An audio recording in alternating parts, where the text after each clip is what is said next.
네, 반갑습니다. 부동산 문제를 법으로 정리해드리는 이변 있는 부동산의 이승현 변호사입니다. 오늘은 그 분양계약 해지와 관련된 실제 사례를 한번 소개해 보도록 하겠습니다.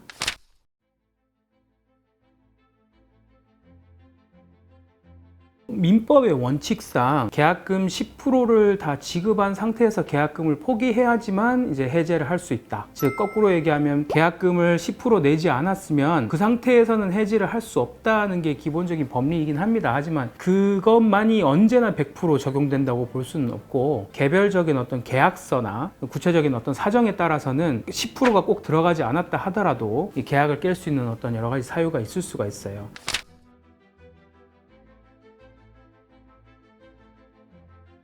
자, 실제로 지금 대구에서는 2023년 정도를 기점으로 해서 굉장히 많은 아파트의 공급이 있었어요. 그러다 보니까 아파트가 이제 분양이 안 된 경우도 상당히 많이 발생을 했죠. 마피, 즉 마이너스 피도 막 생기기도 하고, 그런 상황에서 분양이 안 되다 보니까 분양 대행업자 이런 분들이 굉장히 공격적인 마케팅을 하면서 어떤 그 캐치프레이즈를 거냐면, 계약금 10% 없어도 됩니다, 500만 원만 걸어놓고 시작하세요 라고 하는 거죠. 그런 식으로 해서 이제 미끼를 던지는 겁니다. 혹해 가서 계약서에 도장을 찍은 순간부터는 이제 얼거 매이는 그런 구조가 되거든요. 자, 이런 부분은 이제 상당히 좀 뭐 법률적으로도 문제가 될 수 있습니다. 사기나 기망, 착오로 인한 어떤 취소의 문제도 생길 수가 있고요. 계약의 해지, 이런 부분도 함께 문제가 될 수 있다, 그렇게 봐야 되겠죠.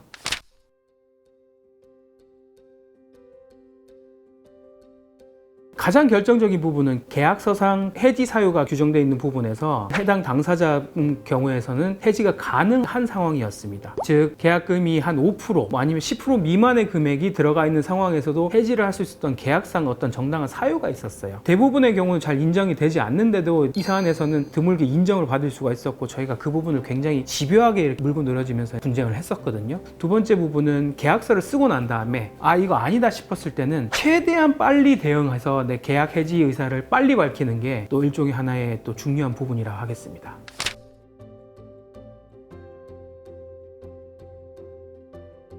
계약서를 쓰고 난 다음에 그 계약을 깬다는 건 일단 기본적으로 굉장히 어렵습니다. 그건 부정할 수가 없어요. 자, 그러면 일단 어려운 가운데서도 뭔가 깨볼 수 있는 어떤 사유가 어떤 것들이 있느냐라고 생각한다 그러면, 첫 번째는 방문의 경위입니다. 방문의 경위라는 거는 계약서를 쓸 때 분양 홍보관 이런 곳을 이제 찾아가서 계약서를 쓰게 되는데요. 분양 홍보관을 찾아간 경위를 우리가 그 증거로서 좀 잘 남겨놓는 게 중요합니다. 문자나 전화가 옵니다. 뭐 어디에 좋은 뭐 투자처가 있는데 하면서 전화가 온단 말이죠. 그런 전화를 받고 방문했을 경우는 깰 수 있는 아주 이제 좋은 요소들이 있어요. 계약서를 쓰게 된 어떤 경위를 정리를 해두시는 게 일단 필요할 것 같고요. 두 번째는 이제 내 계약 담당자가 나에게 어떤 설명을 하면서 계약을 유도했는지 하는 부분도 증거로 남겨두시면 좋을 것 같습니다. 분명히 그 계약하는 과정에서는 좀 기망이다 할 수 있을 정도로 굉장히 좀 현혹적인 멘트를 쓰게 돼 있거든요. 뭐 예컨대 뭐 조망이 뭐 영구 조망 라든지, 더 어디 바닷가 근처라면 뭐 전객실 뭐 바다뷰 보장 뭐 이런 식으로 얘기를 하면서 실제로는 또 아닐 수도 있고 뭐 이렇게 된단 말이죠. 원래는 보장할 수 없는 혜택인데 자기한테 혜택을 준다는 식으로 이제 그 얘기를 하는데, 녹취나 이런 걸 통해서 남겨두시는 것도 필요합니다. 그리고 마지막으로 제일 중요한 거는 계약서인데요. 계약금 10%가 들어가지 않는 상황에서도 그 계약을 깰 수 있는 어떤 사유가 있는지를 확인하는 건데, 사실 이 부분이 제일 중요하면서도 계약서 쓸 때는 이거를 일일이 다 검토를 하고 쓰기가 상당히 어려워요. 그걸 찬찬히 읽어보도록 그렇게 놔두질 않습니다. 얼른 사인하시고요, 얼른 뭐 어떻게 뭐 하면서 재촉을 하거든요. 못 읽어보게 하려고. 그런 부분을 좀 그래도 잠깐 나 이거 좀 읽어보고 하겠다, 500만 원만 준 상태에서 내가 지금 더 나머지 10% 되는 계약금 전체 안 내고도 중간에 중도 해지할 수 있는 그런 구절이 있냐라는 부분을 한번 꼭 체크해 보시는 것도 아주 중요한 방법이 되겠죠.